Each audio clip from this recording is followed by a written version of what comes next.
As I'm looking at it, I see that plane hit Tower 2.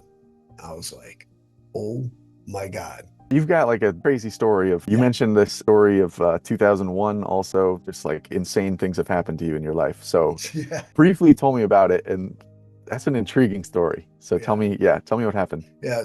2001, 9/11, I was told by my boss that I could come in late to work because I won some big sales contest at ADP. And my office was on the 25th floor of Tower 2. And a month to the day before that, I had my kids up there. I took them, to my office, and then I took them to the top of the trade center and all that. It was a good time. And here it is, fast forward a month later. My boss said, "Oh, come in late. You won the sales contest, blah, blah, blah, blah, blah." And so I'm on the phone with my team on my way in. I'm across the river. And they're like, "Phil, can you see the towers?" I'm like, "Yeah, I'm looking right at it." So what? I look up and I see smoke coming out of Tower 1. And they're like, "Oh, what happened?" I go, "Ah, it looks like some idiot hit the tower." So I wasn't looking up at the building when I was about to go in. Hmm. And now I'm looking at the buildings right in front of me. As I'm looking at it, I see that plane hit Tower 2.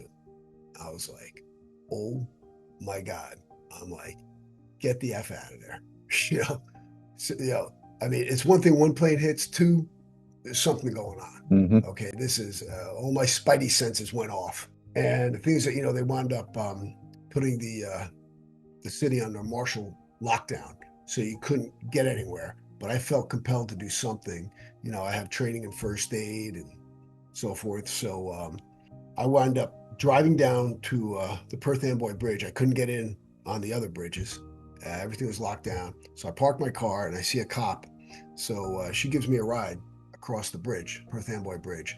Now everything's shut down, just emergency vehicles. I jump on the train and I go to the Staten Island ferry to help get people off the ferries, from Lower Manhattan. And yeah, it was a lot of smoke, a lot of soot, a lot of stuff. Obviously, dripping with sweat. My feet were blistered from running around. I had my dress shoes. I had my dress clothes on. I was going to work. I had loafers, jacket and tie, whatever, and I was on my way into the city, and this happened. And we but we lost one person from our company. You know, Definitely changed my perspective, especially when I was on my way in, seeing people jump off the building. It Hmm. looked like little ants jumping off, and that'll be with me the rest of my life. And on top of that, though, I never really, had. It didn't really affect me mentally as much as it did other people. And they were, for years and years and years, they were sending me letters, "Hey, collect your money, put in for this, that, the other thing." And look, I know people who lost loved ones. I was lucky as heck. I mean, I was ridiculously lucky that I wasn't in there then, that I was on my way in, but by the grace of God, I wasn't in there. There's people who really needed, they couldn't even go into the city. They were so upset after that.